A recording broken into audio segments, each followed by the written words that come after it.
Assalamualaikum warahmatullahi wabarakatuh. Halo teman-teman, kembali lagi dengan aku Siti Nur Hasanah atau biasa dipanggil Ana. Nah, di video sebelumnya kita udah belajar cara penyiapan data regresi untuk aplikasi Shazam dan juga langkah-langkah atau cara-cara dalam mengoperasikan aplikasi Shazam. Baiklah, di video kali ini kita akan mencoba mengestimasi regresi linear dengan menggunakan teknik matriks. Langkah pertama, kita buka aplikasi Shazam, lalu akan muncul dua kolom, yaitu kolom editor dan kolom Shazam. Selanjutnya, pada kolom editor, kita akan memasukkan instruksi analisisnya. Pada kolom editor ini, kita akan masukin instruksi analisis regresi linear sederhananya. Ini udah aku buat di Microsoft Word untuk instruksinya, lalu kita tinggal copy dan paste ke kolom editor di aplikasi Shazam. Instruksi yang telah dimasukkan ke kolom editor ini adalah sebagai berikut ya. Pertama, kita tulis file 33, ini menjelaskan lokasi dan nama file yang telah kita buat. Lalu sampel 130 menjelaskan jumlah observasi kita dari angka 1 sampai 30. Selanjutnya read 33 n x1 x2 x3 yt per div. General cons sama dengan 1, matriks X sama dengan cons X1, generate Y sama dengan YT, matriks betahat sama dengan INV X petik 1X bintang X petik 1 YT, print betahat, lalu matriks E sama dengan Y min X bintang betahat, matriks sik to hat sama dengan E petik 1E per 28, print sik to hat, matriks conv B sama dengan sik to hat bintang INV dalam kurung X petik X, print conv B, matriks teror sama dengan SQRT dalam kurung diak dalam kurung conv B, print teror stop. Setelah instruksinya kita buat, lalu kita klik run dan akan muncul hasil dari instruksinya di kolom Shazam seperti di video ini.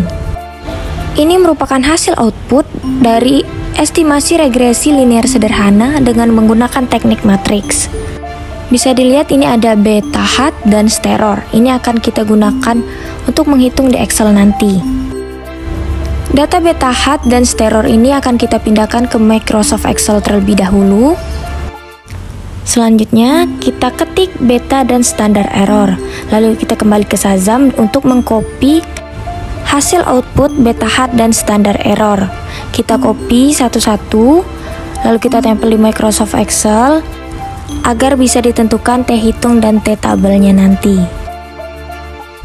Selanjutnya, untuk mencari T hitung, kita dapat memasukkan rumusnya yaitu sama dengan B1 per B2 dan yang ini sama dengan C1 per C2. Lalu akan muncul hasil dari perhitungan T hitungnya.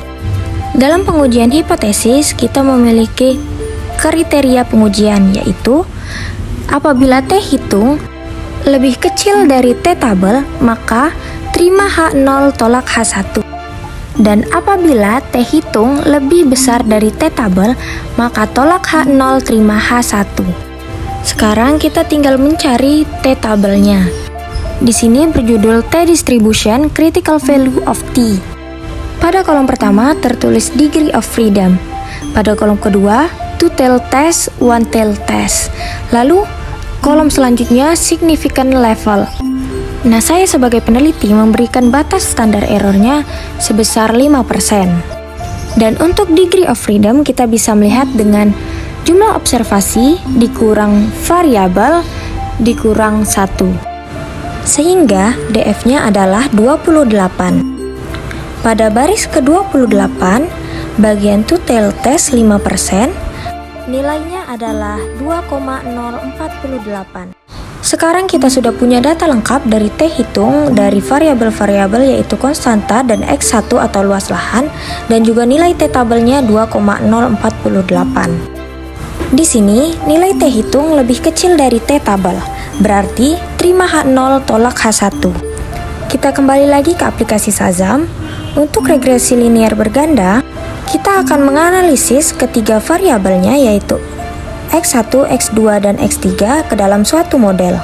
Dari regresi linear sederhana tadi, kita hanya perlu merubah pada baris kelima, yaitu ditambah X2 dan X3, lalu pada baris ke-10 kita ubah menjadi angka 26. Lalu kita klik run dan hasil analisisnya akan muncul seperti tadi. Namun perbedaannya di sini, nilai beta hat terdapat 4 kolom dan nilai sterornya pun begitu. Kita pindahkan datanya ke Excel seperti tadi agar kita bisa menghitung nilai T hitung dan T tabelnya. Nilai beta hat dan standar errornya dimasukkan satu persatu ke dalam masing-masing kolom.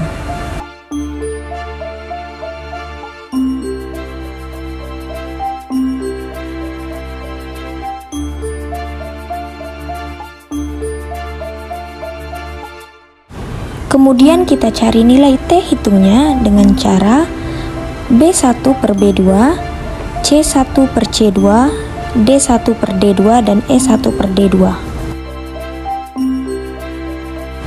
Setelah selesai mencari semua nilai T hitungnya, kita akan melihat untuk nilai T tabelnya di degree of freedom. Kita menggunakan nilai 26 untuk degree of freedomnya.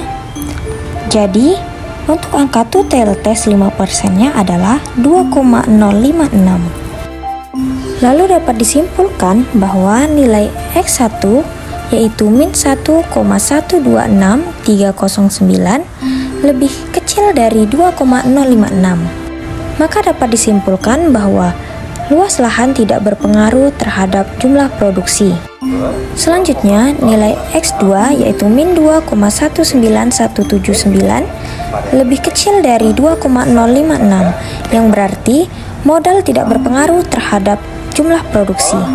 Dan untuk nilai T hitung X3 yaitu min 0,111914808 lebih kecil dari 2,056, yang berarti jumlah tenaga kerja tidak berpengaruh terhadap jumlah produksi.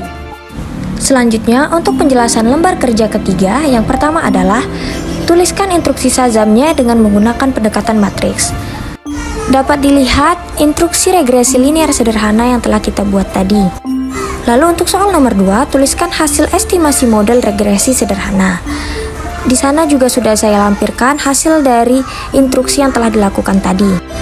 Selanjutnya untuk nomor 3, uji apakah variabel bebas yang dimasukkan dalam model regresi sederhana mempunyai pengaruh nyata terhadap variabel dependennya. Iya, karena T hitung lebih dari T tabel, sehingga H1 diterima dan H0 ditolak. Selanjutnya, nomor 4. Jelaskan menurut Anda kenapa variabel bebas yang dimasukkan ke dalam model berpengaruh nyata atau tidak berpengaruh nyata terhadap variabel tak bebasnya. Jawabannya adalah karena T hitung lebih dari T tabel, sehingga H1 diterima dan H0 ditolak, sehingga variabel bebas yang dimasukkan ke dalam model berpengaruh nyata.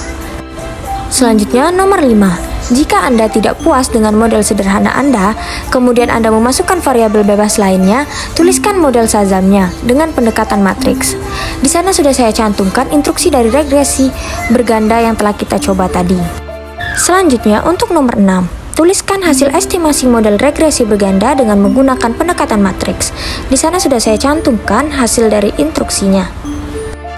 Selanjutnya untuk nomor 7, uji apakah semua variabel bebas yang dimasukkan dalam model regresi sederhana mempunyai pengaruh yang nyata terhadap variabel dependennya. Jawabannya adalah tidak semua variabel berpengaruh nyata. Selanjutnya untuk nomor 8, menurut Anda, kenapa variabel bebas yang dimasukkan ke dalam model berpengaruh nyata atau tidak berpengaruh nyata terhadap variabel tak bebasnya? Jawabannya adalah karena X1 lebih dari tabel, X2 lebih dari tabel, dan X3 lebih dari tabel.